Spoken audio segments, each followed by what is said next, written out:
जय यीशु की। एक घटना मुझको याद आ रही है आज। और एक लड़की थी, जवान लड़की, उसने एक अपने व्हाट्सएप पे अपने सारे मित्रों को मैसेज डाला, सारे रिश्तेदारों को मैसेज डाला और उसने सबको कहा, it's my last bye for everyone. ये मेरा आखिरी बार बाय है और इसके बाद मैं सुसाइड कर लूँगी। मुझे खबर पता चली और सुसाइड का लेटर के बारे में लोगों ने मुझे बताया। तो उसने जो अपने लेटर में लिखा था वो इस प्रकार से लिखा था कि मैं परेशान हो चुकी हूँ, मैं बहुत दिन से प्रार्थना कर रही हूँ और मेरी समस्याओं का समाधान नहीं हो रहा और आज मैं सुसाइड कर रही हूँ। So many times our hearts are broken. कितनी बार हमारे हृदय टूटे हुए होते हैं। हम बहुत दिन उपवास के साथ प्रार्थना कर रहे हैं, किसी किसी मसले के लिए हम बहुत बार प्रार्थना करते चले जा रहे हैं, लेकिन हमें महसूस होता है कि हमारी प्रार्थनाएं नहीं सुनी जा रही हैं। बाइबल कहती है इन प्रोवर्ब्स चैप्टर 13 वर्स 12, नीति वचन उसका 13वां अध्याय और 12वीं आयत में इस तरीके से लिखा हुआ है, जब आशा पूरी होने में विलंब होता है तो हृदय टूट जाता है, शोक से भर जाता है, मन दुखी होता है। इस बच्चे का भी, जो जवान लड़की थी, वो किसी विषय पर प्रार्थना कर रही थी, उसका मन टूट गया। I prayed for many days, मैंने बहुत दिन प्रार्थना करी है, मुझे बहुत दुख हुआ। लेकिन बाइबल कहती है, सब उपदेशक की पुस्तक के अंदर 8वां अध्याय 6ठी आयत में लिखा हुआ है, परमेश्वर ने इस जमीन के ऊपर हर एक विषय को पूरे होने का एक समय ठहराया है। परमेश्वर ने एक नियम बनाया है, वो अपने समय और अपने नियम के अनुसार काम करता है। हम थक सकते हैं प्रार्थना करते करते, हम इंतजार करते करते अपना धीरज खो सकते हैं, लेकिन परमेश्वर कभी थकता नहीं है। वो आपको इंतजार नहीं कराना चाहता, लेकिन वो आपको नियम के अंदर लेके आना चाहता है। वो हमें सिखाना चाहता है, वो देना चाहता है। यस माय डियर फ्रेंड्स, मेरे प्रिय दोस्तों, बच्चों, जवानों, बुजुर्गों, आप प्रार्थना करते करते कितने थक गए। बाइबल बताती है रोमन्स 12:12, प्रार्थना में नित्य लगे रहिए, प्रार्थना में नित्य लगे रहिए, मत छोड़िए प्रार्थना करना। कुछ लोग मुझसे कहते हैं कि हमने प्रार्थना करनी छोड़ दी, परमेश्वर, अब बहुत प्रार्थना कर ली, अब परमेश्वर नहीं सुन रहा। No, he is a hearing God, he can hear, he is a living God. वो सच्चा परमेश्वर है, वो जीवित परमेश्वर है, वो आपकी बात सुन रहा है। Psalm 62:8 says, भजन संहिता 62 अध्याय और उसकी 8वीं आयत में लिखा हुआ है, प्रार्थना में परमेश्वर के सामने अपने हृदय को उड़ेल दी तुम। यस, अपने दिल की सारी बातें परमेश्वर के सामने कह दो। 142 वर्स 2 साम, भजन संहिता 142 उसका दूसरे आयत में लिखा हुआ है, मैंने परमेश्वर के सामने अपने सारे शोक, अपनी सारी समस्याएं, अपनी सारी शिकायतें, आपकी शिकायतें जो मनुष्यों के लिए हैं, आपकी शिकायतें जो परमेश्वर के लिए हैं, वो सारी बातें परमेश्वर के सामने अपनी प्रार्थना में उड़ेल दीजिए, अपने हृदय को उड़ेल दीजिए। If you read Psalm 55 verse 2, अगर आप भजन संहिता 55 अध्याय और उसकी दूसरी आयत पढ़ेंगे तो पर भजन का लिखने वाला कह रहा है कि मैं अपनी अपनी सारी वेदना को, अपनी सारी छटपटाहट को अपने प्रभु के सामने उड़ेल दूंगा। Wait before the Lord, wait with patience, धीरज के साथ। बाइबल बताती है, वे जो धीरज के साथ परमेश्वर की बाट जोते हैं, विद पेशेंस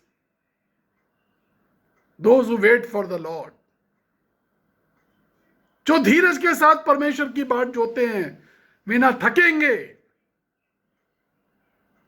न श्रमित होंगे, वे ऊंचाइयों से ऊंचाइयों की ओर बढ़ते चले जाएंगे। वंस आई स्टार्टेड फास्टिंग, एक बार मैंने उपवास के साथ प्रार्थना शुरू करी। I was not fasting for anybody else, मैं किसी और के लिए प्रार्थना नहीं कर रहा था, मैं उपवास की प्रार्थना अपने लिए कर रहा था। मैं परमेश्वर के पीछे पड़ा हुआ था कि प्रभु, मैं देखना चाहता हूं कि तेरे स्वर्ग के जिस राज्य की चर्चा मैं करता हूं वो कैसा राज्य है। और मैंने सोचा कि मैं प्रार्थना के साथ, उपवास के साथ प्रार्थना करूंगा तो परमेश्वर कुछ जल्दी सुनेगा और कुछ जल्दी इंतजाम करेगा। दिन पे दिन बदलते जा रहे थे और मैं प्रार्थना करता चला जा रहा था। 10 दिन बीत गए, 20 दिन बीत गए, मैं प्रार्थना करता था और कहता था प्रभु और कब। 40 दिन बीत गए, मैं प्रार्थना कर रहा हूं और कब। कुछ महीने बीत गए, मैं प्रार्थना करता रहा और मैं प्रभु से सिर्फ ये पूछा करता था कि प्रभु और कब। लेकिन बाइबल बताती है वो नियत समय पर, अपने उपयुक्त समय पर अपना काम करता है। धीरज के साथ प्रार्थना करने में परमेश्वर को मौका मिलता है कि वो बेहतर, एक अच्छा फल आपको प्राप्त हो। और एक शाम जब मैं प्रार्थना कर रहा था, मैं जमीन पर बैठा हुआ घुटने टेक करके, और लगभग मैं आधा लेटा हुआ था और मैं सर जमीन पे झुकाए हुए प्रार्थना कर रहा था। The angel of God came into my room. परमेश्वर का स्वर्गदूत बड़ी रोशनी के साथ, चमक के साथ मेरे कमरे में आया और उसने मुझसे कहा कि मैं तुझको लेके चलूंगा, मैं तुझे स्वर्ग दिखाऊंगा। The Holi spirit lifted me into the heavenly places. पवित्र आत्मा ने मुझको स्वर्ग के स्थानों पे उठा लिया। मैंने जाके देखा द फर्स्ट हेवन, जहां परमेश्वर के वो लोग बैठे हुए थे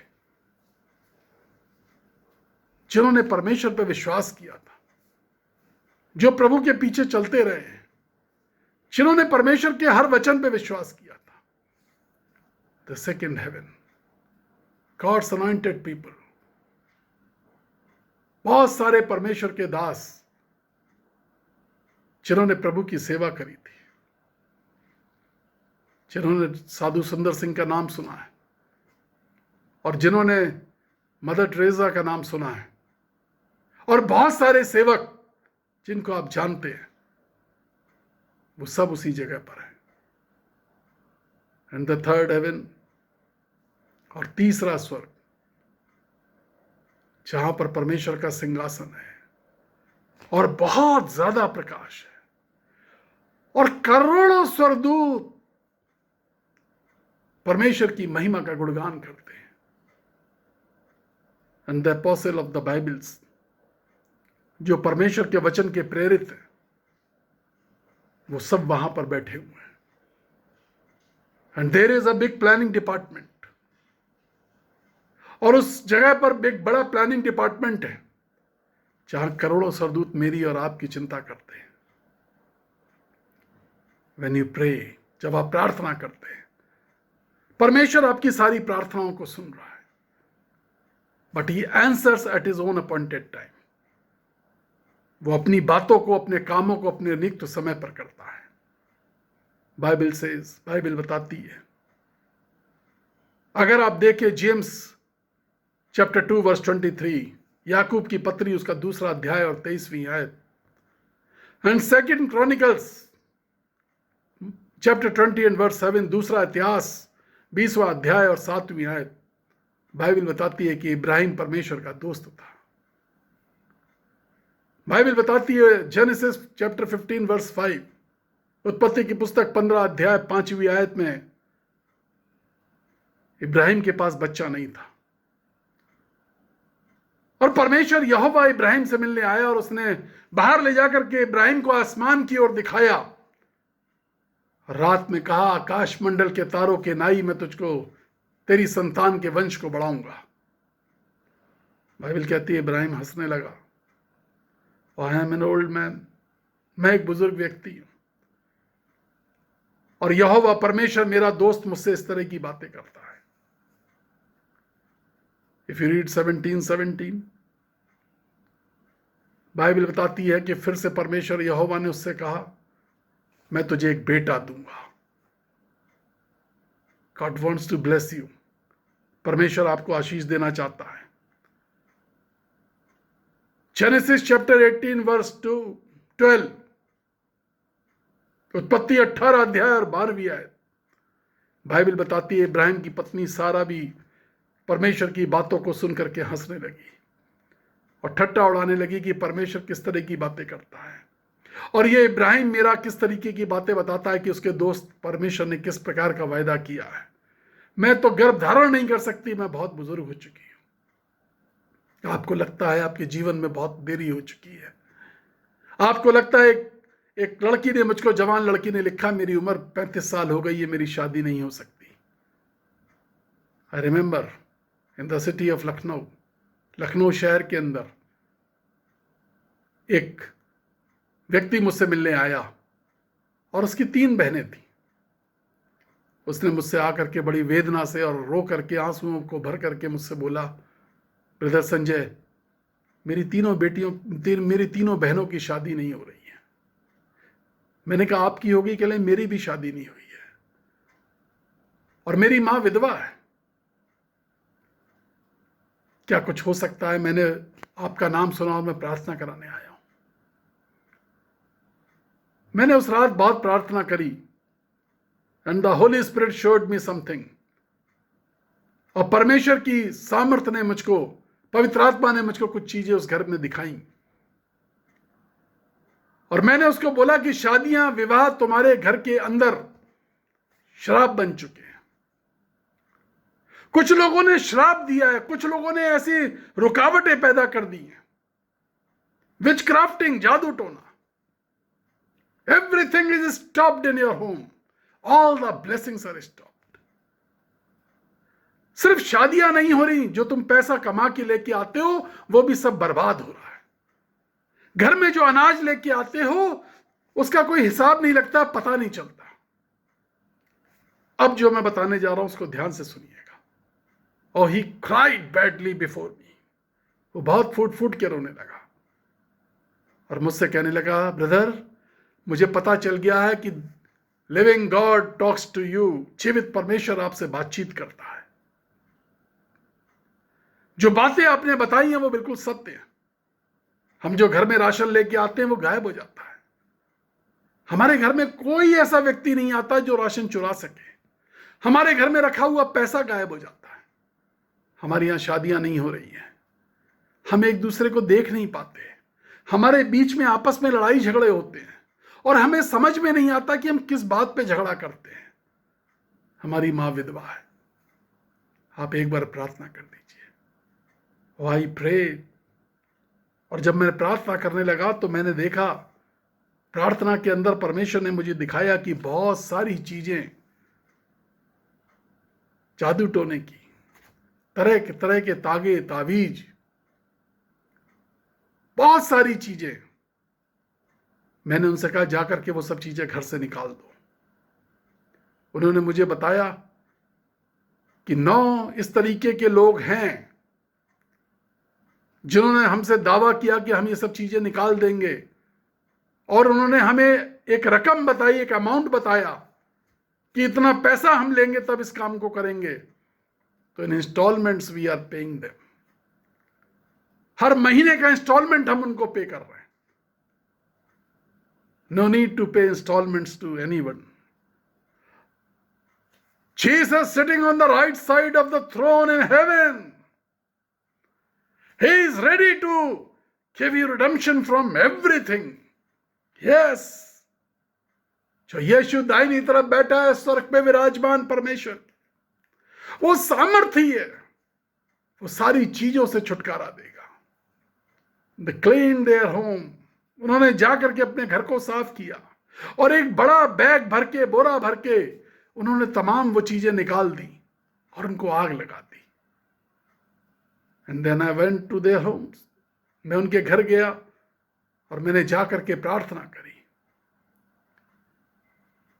और उसके बाद when I was praying, the home was filled of Holy Spirit. वो घर पवित्र आत्मा से भर गया और पवित्र आत्मा की सामर्थ मेरे ऊपर आई और मैं भविष्यवाणियां करने लगा और मैंने कहा इसी वर्ष में परमेश्वर तुम्हारी बहनों के लिए और तुम्हारे लिए रिश्ते खोज देगा। It was the month of February when I spoke to them. फरवरी का महीना था जब मैंने उनसे बात करी थी और 30 दिसंबर को 4 शादियां एक ही जगह पर हो नहीं पाई। एक ही रिसेप्शन में 4 शादियां, 3 बहनें और 1 भाई। God can do anything for you. Bible says, when you read Genesis 21:6, Ibrahim की पत्नी सारा खुश हो गई और उसने कहा, मेरे परमेश्वर ने, मेरे पति के दोस्त ने, मेरे पति के परमेश्वर ने, बाइबल के परमेश्वर ने, स्वर्ग के परमेश्वर ने, हालेलुया, मुझे बेटा दिया है। और उसका नाम इज़हाक रखा गया, Isaac the son of Ibrahim. Praise the Lord. आपको लगता है सब कुछ पिछड़ गया, आपको लगता है बहुत देर हो गई है। My dear friends, it is not late, but you have lost the patience. आप परमेश्वर की उपस्थिति में रहना नहीं चाहते, आप परमेश्वर की उपस्थिति में इंतजार नहीं कर पा रहे। धीरज के साथ। बाइबल बताती है, Moses was also good friend. मूसा भी परमेश्वर का एक अच्छा दोस्त था। इफ यू रीड बाइबल, गिनती की पुस्तक के अंदर लिखा हुआ है, निर्गमन 33, एक्सोडस 33:11, बाइबल बताती है परमेश्वर मूसा से ऐसे बात करता था जैसे 2 सगे भाई आपस में बात करते हैं। God and Moses were like brothers, or they were like good friends. If you read the book of Numbers, chapter 12, verse 7 and 8, गिनती की पुस्तक उसका 12वां अध्याय और 7वीं और 8वीं आयत में बाइबल बताती है कि परमेश्वर ने मूसा के लिए खुद गवाही दी थी और कहा था, मूसा एक पवित्र व्यक्ति है, वो धर्मी व्यक्ति है और मैं उस पर विश्वास करता हूं और मैं मूसा से छुप के बात नहीं करता, लेकिन सारी प्रजा के सामने मैं मूसा से बातचीत करता हूं। उस समय की प्रजा, वो जो 20 लाख लोग मूसा लेके चल रहा था, उन सबको ये बात मालूम थी कि परमेश्वर मूसा से दोस्त की तरह बात करता है, परमेश्वर मूसा से भाई की तरह बात करता है। बट इफ यू रीड 11:15, 11वां अध्याय 15वीं आयत, द बुक ऑफ नंबर्स, गिनती की पुस्तक 11वां अध्याय 15वीं आयत में लिखा है कि मूसा परमेश्वर से कहने लगा कि जो 20 लाख लोग तूने दिए हैं वो मुझ पे कुड़कुड़ाते हैं, वो बुड़बड़ाते हैं और उनका बुड़बड़ाना मेरे कानों में आता है और अब मैं इस बोझ को नहीं उठा सकता, तू मुझे मार दे, अच्छा भला हो कि तू मुझे मार दे। So many times we start praying like this before Lord. So many times people ask me to pray, Lord, that they should die. कितनी बार लोग प्रार्थना करवाते हैं मुझसे, कहते हैं कि ब्रदर प्रार्थना कर दीजिए कि हम मर जाएं। But I don't pray for them like this. मैं ऐसी कोई प्रार्थना नहीं करता। मैं हमेशा उनसे कहता हूं, सब्र रखिए, धीरज रखिए। God will do, God will provide you, God will establish you, God will establish all your joy. परमेश्वर सारी तुम्हारी खुशियों को, आनंद को, तुम्हारी जरूरतों को पूरा करेगा अपने नियम और अपने समय के अनुसार। बाइबल बताती है उसके बाद भी मूसा 120 साल, मूसा की बहुत प्रार्थना के बाद भी मूसा 120 साल जिंदा रहा और नेचुरल डेथ मरा। उसने सुसाइड करने की कोशिश नहीं करी, वो नेचुरल डेथ मरा और स्वयं परमेश्वर यहोवा ने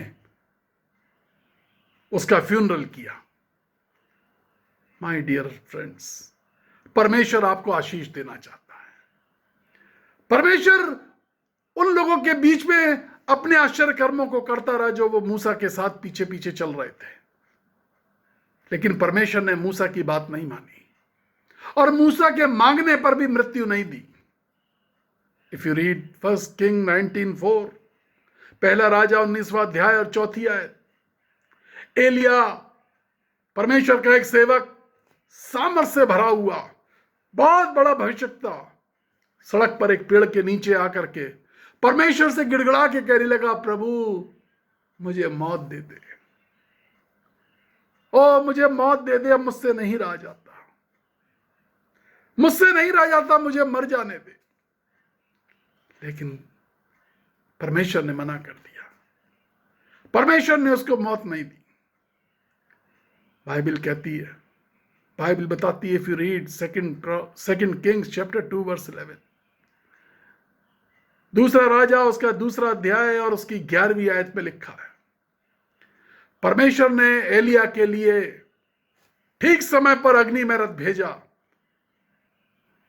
परमेश्वर ने एलिया को साधारण मौत नहीं दी, यूं ही नहीं मारा, लेकिन परमेश्वर ने उसको स्वर्गिक आशीष दी।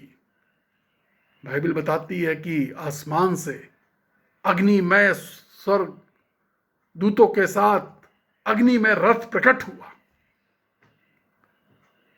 द फायर चैरियट, अग्नि में रथ प्रकट हुआ और एलिया उस पर चढ़कर स्वर्ग की ओर चला गया। परमेश्वर आपको आशीष देना चाहता है, He wants to bless you, but at his own appointed time.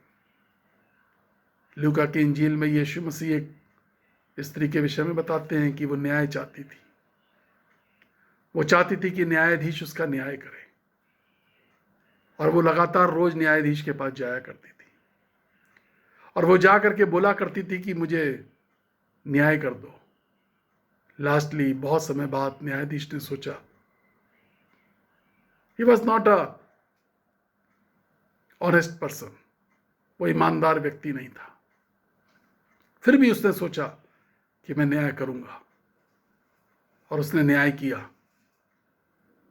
आपके केस किस कचहरी में लगे हुए हैं, किस कोर्ट में लगे हैं? आपकी बीमारी की फाइल किस डॉक्टर के पास है? आपकी तकलीफें कैसी हैं? क्या तकलीफें बच्चों की हैं? क्या तकलीफें करियर की हैं? क्या परेशानियां आपकी अपनी हैं? क्या बीमारियां आपको सता रही हैं? क्या आप बहुत दिन से गिड़गिड़ा रहे हैं? आप बहुत समय से प्रार्थना कर रहे हैं? एक व्यक्ति मुझसे मिला और मुझसे कहने लगा कि मैं 1 साल से प्रार्थना कर रहा हूं और मुझे पवित्र आत्मा नहीं मिल रहा। मैंने सोचा मैं आपके पास जाऊं, और मुझे बहुत सारे लोगों ने बताया कि आपके हाथ रखने से पवित्र आत्मा मिल जाता है। बाइबल बताती है प्रेरितों के हाथ रखने से पवित्र आत्मा लोगों को मिल जाता था। मैंने कहा हाँ, ऐसा होता है। जब प्रेरित लोग प्रार्थना करते, जब परमेश्वर के अभिषिक्त लोग प्रार्थना करते, परमेश्वर की सामर्थ से भरे हुए लोग प्रार्थना करते, तो आपको पवित्र आत्मा की सामर्थ मिल जाती है। And you get that baptism of fire, आपको वो आग का बपतिस्मा और परमेश्वर के 9 वरदानों में से जो वरदान परमेश्वर देना चाहता है वो मिल जाएगा। And I prayed for him, और मैंने उसके लिए प्रार्थना करी। And he started speaking in tongues, वो अन्य अन्य भाषाओं में बोलने लगा। और जब मैं उसकी ओर देख रहा था, परमेश्वर ने मुझको एक चीज दिखाई, और परमेश्वर ने एक फल दिखाया और मुझसे कहा कि ये फल इसके हाथ में दे दे। मैंने उसको कहा विश्वास के साथ, परमेश्वर से एक फल परमेश्वर तुम्हें देना चाहता, उसे ग्रहण करो। That fruit was a gift of spirit, वो फल एक पवित्र आत्मा का वरदान था, और वो फल चंगाई का फल था, वो फल चंगाई का वरदान था। उसको परमेश्वर ने चंगाई का वरदान दिया। बाइबल बताती है, इफ यू रीड रेवलेशन, प्रकाशित वाक्य, the last book and the last chapter of revelation, the last book of Bible, अगर आप प्रकाशित वाक्य पढ़ेंगे तो वहां लिखा है, मैंने परमेश्वर के सिंहासन के सामने से एक झील को गुजरते हुए देखा, और उस झील के दोनों तरफ पेड़ लगे थे, जिसके दोनों तरफ पेड़ थे, उसमें 12 महीने फल लगे रहते थे, जिनके पत्ते कभी मुरझाते नहीं थे, और उन फलों को खाने से लोग चंगे हो जाते थे। God gave that man the gift of healing, परमेश्वर ने उसको चंगाई का वरदान दिया। हो सकता है बहुत समय से वरदानों की धुन में है। आप चाहते हैं कि पवित्र आत्मा आपको मिले, आप चाहते हैं कि परमेश्वर की सामर्थ आपको मिले, आप चाहते हैं कि पवित्र आत्मा के वरदान आपको मिले, आप चाहते हैं कि आपकी मिनिस्ट्री, अगर आप सेवक हैं और आप चाहते हैं कि आपकी मिनिस्ट्री बढ़े, आप चाहते हैं कि परमेश्वर अच्छा वचन आपको दे, oh yes, God will do it. परमेश्वर कर देगा। धीरज के साथ परमेश्वर के सामने ठहरे रहें, जस्ट वेट, और अपनी बातों को परमेश्वर के सामने उड़ेल दीजिए। मुझे एक घटना याद आ रही है, और सच्ची घटना है। एक शहर के अंदर एक मंदिर है, और उस मंदिर में एक बहुत अच्छा पुजारी हुआ करता था, और जो लोग वहां पे जाते थे प्रार्थना विनती करने के लिए, वो पुजारी उनसे कहता था अपनी समस्याओं को लिख के ले आओ और मैं रात को भगवान के सामने रख दूंगा। और लोग उस पुजारी पे बहुत विश्वास किया करते थे। He was a good man, वो एक अच्छा व्यक्ति था। एक वक्त आया जब वो पुजारी मर गया।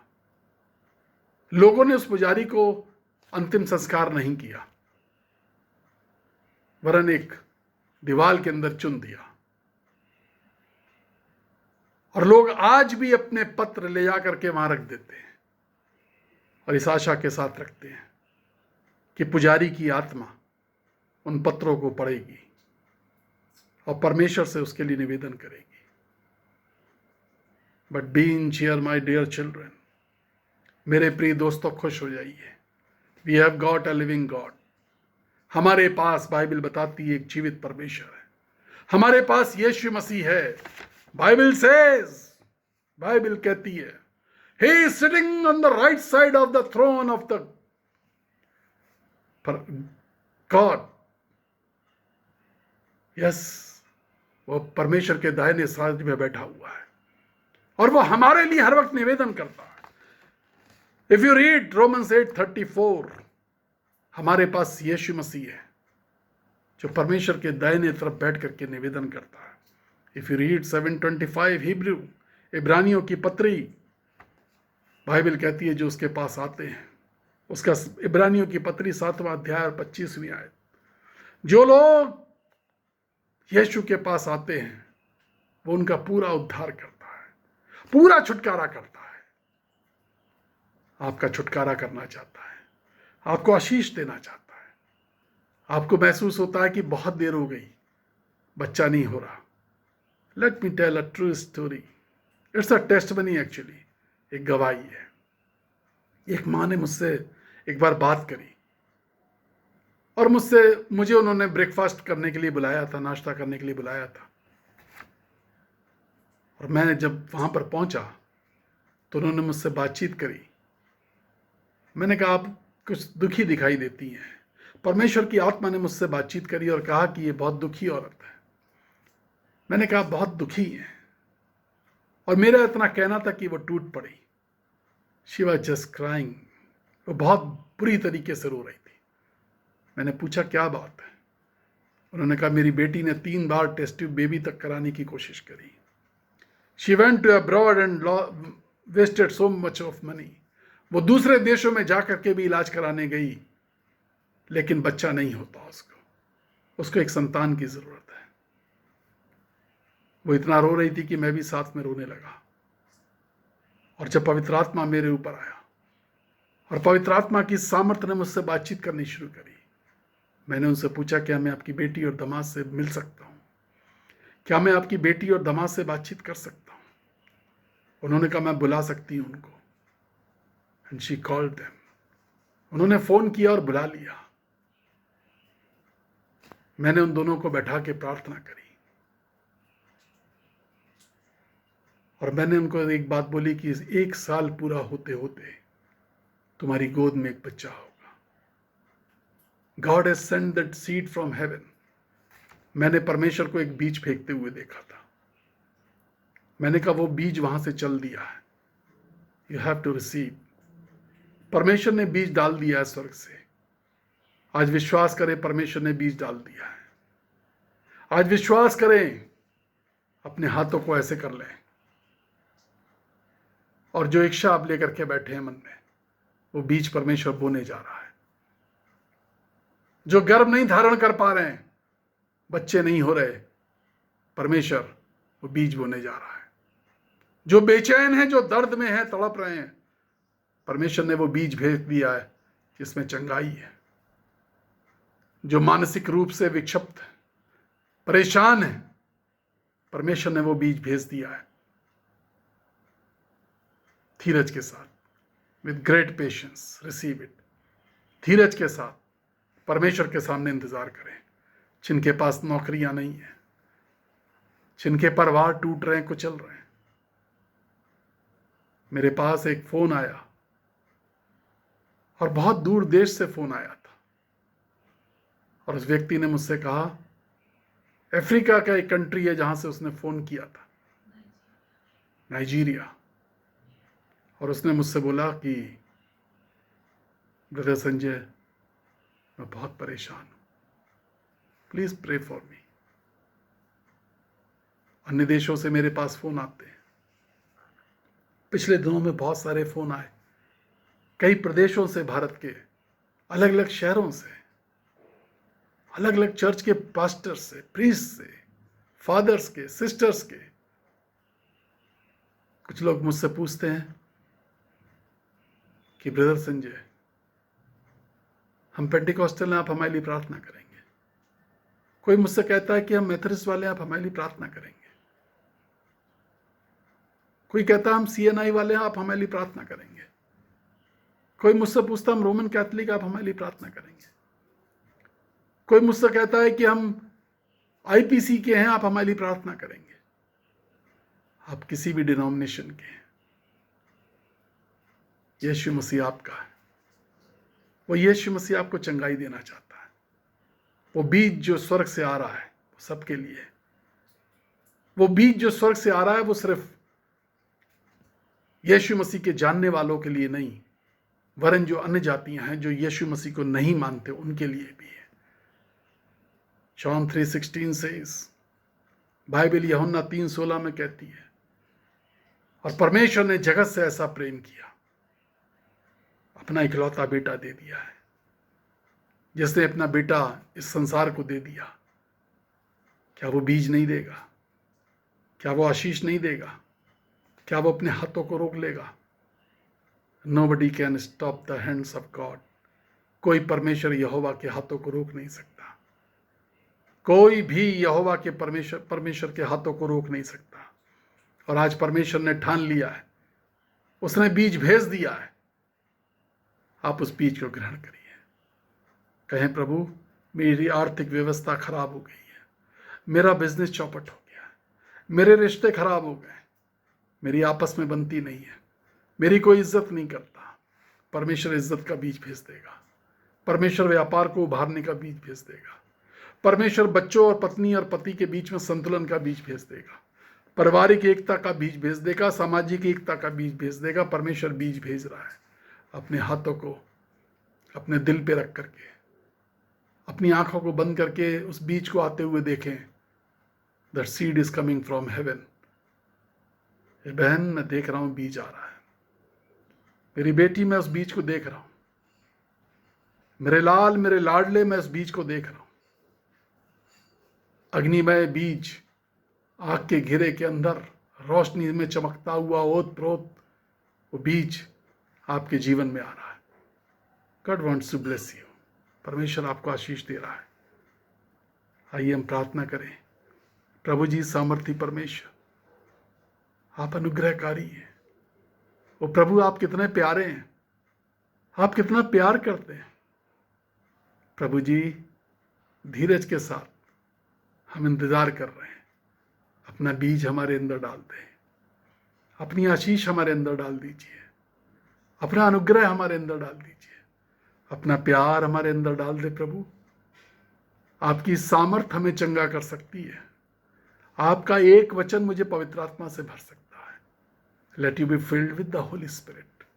जो लोग पवित्र आत्मा की चाह में बैठे हैं, अभी इसी वक्त पवित्र आत्मा से भर जाओ। परमेश्वर का आत्मा आपको अग्नि की तरह छू रहा है। परमेश्वर का आत्मा आपको उस वाइट डव, सफेद कबूतर की तरह छू रहा है। परमेश्वर का आत्मा आपको छू रहा है। You shall feel his presence. आप उसकी उपस्थिति को रिसीव करिए। God is working in your body now. परमेश्वर आपके शरीर में अब काम कर रहा है। He is going to heal all your agony, सारी कमजोरियों को, सारी बीमारियों को, अभेद्य बीमारियों को, छुपी हुई बीमारियों को, ऐसी बीमारियां जिसकी बातें डॉक्टर्स नहीं जानते, उन भेदों को यीशु मसीह चंगा कर रहा है। Yes, praise the Lord. मेरे प्यारे बच्चों, परमेश्वर आपको आशीष दे। 9411958464 याद है आपको? कॉल करिए, प्रार्थना करने के लिए रेडी हैं। SMS भेज सकते हैं, BROSANJAY@gmail.com आप लिखेंगे, हम जवाब दे रहे हैं। इसके अलावा फेसबुक पे संजय गुप्ता मेरठ ढूंढिए। आप हमें अगर फ्रेंडशिप रिक्वेस्ट भेजेंगे, हम अवश्य आपके लिए विचार करेंगे और आपको अपना मित्र बनाएंगे। यूट्यूब के लिंक पर जाकर के दबाइए और सब्सक्राइब करिए और मैसेजेस को बहुत सारे लोगों तक पहुंचाइए। परमेश्वर आपको आशीष दे। जिनके बर्थडे हैं, जिनकी मैरिज एनिवर्सरी है, I am going to pray for you. प्रभु जी सामर्थी परमेश्वर, जिनके बर्थडेज हैं, जिनकी एनिवर्सरी है, यीशु राजा उनके जीवन में बहुत बड़े काम करिए, आश्चर्य कर्म करिए। ओ प्रभु, कोई ऐसा व्यक्ति ना छूटे जिसको आशीष ना मिले। ये जन्मदिन, ये पिता परमेश्वर शादी की सालगिरह जीवन को बहुत ज्यादा आशीष में करने वाली हो सके। प्रभु जी सारी जरूरतों को पूरा कर, यीशु के नाम में, आमीन। परमेश्वर आपको आशीष दे। जो बच्चे बाय करते हैं, मैं फिर आपको बता दूं कि मैं आपके लिए प्रार्थना कर रहा हूं। परमेश्वर के ज्ञान से भरपूर हो जाइए। परमेश्वर आपको अच्छी सेहत दे। परमेश्वर आपको शांति से भरे, आपके करियर को बढ़ाए। God bless you. परमेश्वर आपको आशीष दे। आमेन। हालेलुया। से हालेलुया।